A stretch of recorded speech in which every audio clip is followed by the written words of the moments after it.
Start with prayer. Heavenly Father, we give you thanks and praise for this day. This beautiful and blessed Christmas day. It's in your Son Jesus' name that we pray, because we know that He is with us and we know that you are with us. Amen. Am I on? Now I'm on? Okay. Now you have to hear me.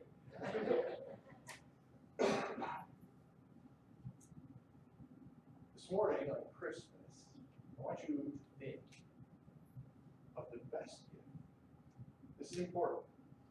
I want you to actually think of this. I want you to think of the best gift that you have ever given.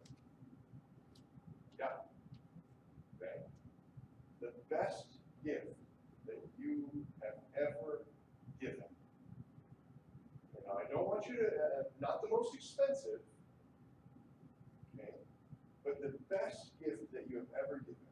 That gift that when you gave it, it brought immense joy and love and elation to somebody that you care greatly about. So whether that's a child, a grandchild, a spouse, a sibling, a parent, a great-grandchild, think of this gift. And this is important because we're going to think about this through this whole service now. So I really need you to think about this. The best gift you've ever given. I'm going to give you a few moments to think about this.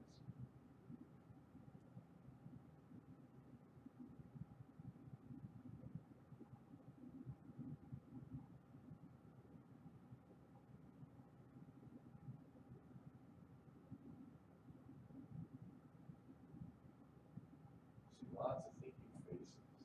You need a couple more moments? I'll give you a couple more moments since nobody said anything. The best gift you've ever given.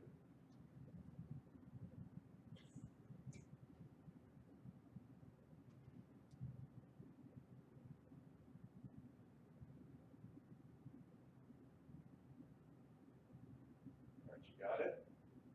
And if it's not the best, at this point I'm going to give you permission to settle for one of the best. One of the best gifts you've ever given. Lock that memory in there, okay? Hold on to that. I feel like a waitress now, but does anybody need more time? Okay.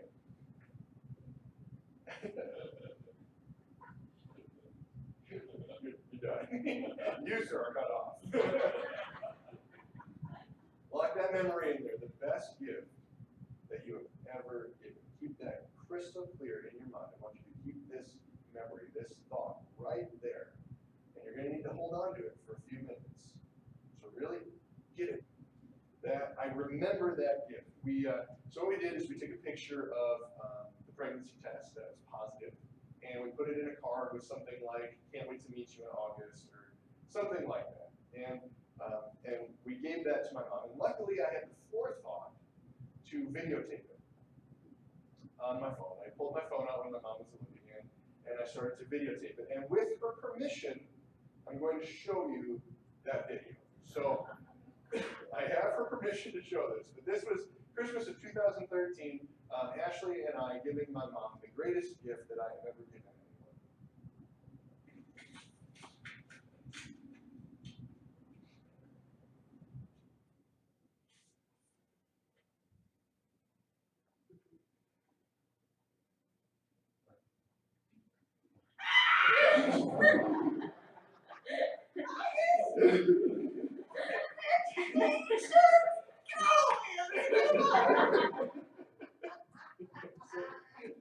So that was us giving the best gift that we've ever given. And yes, at the end of the video, when I stood up to give my mom, her only son, a hug, she pushed me out of the way so she could go hug Ashley.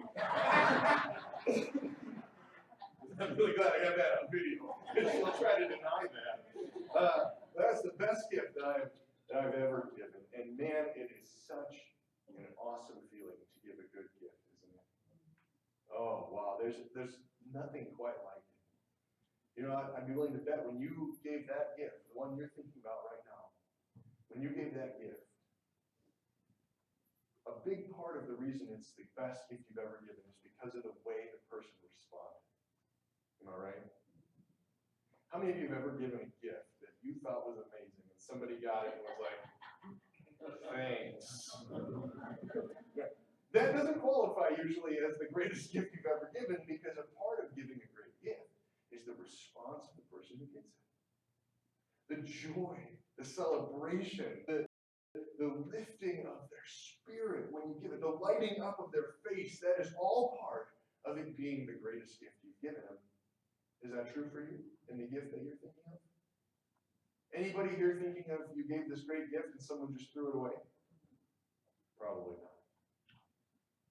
And I think there is a lot of wisdom in the biblical teaching that it is more blessed to give than to receive. We're told that Jesus himself says this. It's more blessed to give than to receive.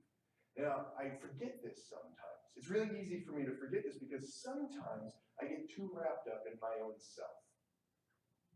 Sometimes I get so consumed with my response to the gift that I forget what it's like for God to give it.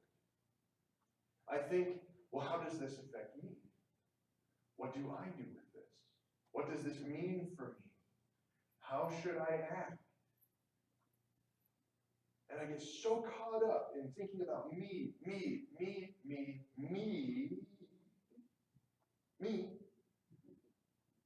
that I forget about God's perspective. See, when God says this, when he says it's better or more, think about one of our favorite scriptures. We quote this very often here, and you might have it memorized, John 3:16. For God so loved the world that he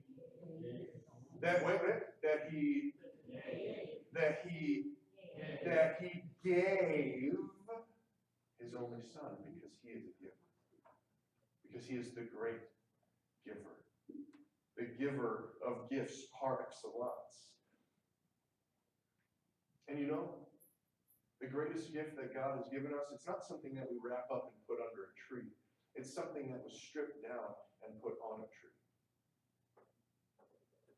The greatest gift that God has ever given us is the gift of his only son. I don't know about you, but I can't imagine having to give one of my kids. I would gladly give somebody I don't like. Maybe even twice. But to give your own child, I can't imagine the kind of giving that requires. And sometimes, because it's so hard for me to understand, when I think about God giving, I think about him doing it like begrudgingly. Like, I'm giving Jesus, but I don't want to. Or I think about him doing it reservedly. Or I think about him doing it like reluctantly or hesitantly, or like he was forced to do it. Right? If there was, then that thing would be God, and the God that we worship would be. There is nothing in all of creation that can make God do something he doesn't want to do. So here's the truth of that. God wanted to sacrifice his son. God wanted to give him This is the way the Bible says it in Ephesians. I think this is beautiful. It comes from the Message translation, so maybe you've never heard it put this way, but it's Ephesians chapter 1. It says, "How blessed is God, and what a blessing He is. He's the Father of our Master Jesus Christ, and He takes us to the high places of blessing in Him. Long before He laid down earth's foundations, He had us in mind. He had settled on us as the focus of His love, to be made whole and holy by His love. Long, long ago, He decided to adopt us into His family through Jesus Christ." And this is the part right here that gives me chills. What pleasure He took in planning this. What pleasure He took in planning this. He wanted us to enter into the celebration of His lavish gift giving by the hand in giving. Not reluctantly, not begrudgingly, not gritting his teeth or holding his breath, but with a smile on his face and joy in his heart, He gave His Son for you and for me. Now, this might confuse us. How? I don't get it. Think back to your gift. I told you had to remember it. How many of you took me seriously? All right. Think about that gift. That great gift that you gave. You have it back in mind? Okay. If you're being completely honest about that, isn't it fair to say that the joy and the exuberance and the celebration of the person that received it is probably the biggest reason that it was your favorite gift you've ever given?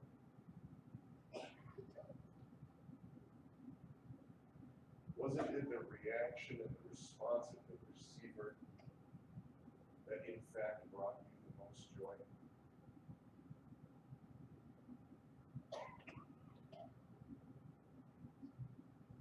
I'm going to make this claim that the same way that your joy in giving a great gift is magnified and increased exponentially, you might say, the same way that your joy is increased in giving a great gift because of the response of the receiver, so is God's. That God's joy at giving you the gift of salvation is increased and magnified by your response as a receiver. Now, some of you might be thinking, what about, well, I'm not an emotional person. I'm not a crier. I'm not going to shout out. That's not what I'm talking about. I'm not talking about that kind of response. Yes, there is great joy. Just like my mom finding out that she's going to be a grandma, there's great joy that comes along in receiving these gifts. But it is our response to the gift in faith that increases God's joy. It's our faithful response to this gift, our response of trust, our response of obedience, and yes, our response in gratitude. I mean, put yourself back in that position. You gave that great gift. You could think it's the greatest gift in the world, right? And it could be the greatest gift in the world. But until the person whom you love receives it to God's great gift, His own Son, how your response can increase His joy. I know this is a really weird way to think about this, and we think like we can increase God's joy. But I'm going to tell you, yes, we can. Yes, the Bible is full of instances of God taking joy and pleasure in keeping faithfulness. We can increase God's joy this Christmas. You and me. We can increase God's joy. Is that something awesome? God, maker of everything, high and holy, we can increase His joy. So the challenge that I want you to think about this Christmas is how can you do that? Through trust, obedience, gratitude. What part of your life can you more fully trust God? What act of obedience is God calling you to?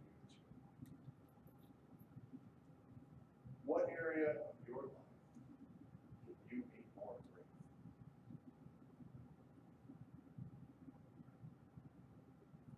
This Christmas, these are the gifts that we can give to God. Our faithful responses of trust, obedience, and gratitude. And in doing that, we increase God's joy. So may we today present God with the greatest gifts that we can give him. The gifts of a faithful response to an amazing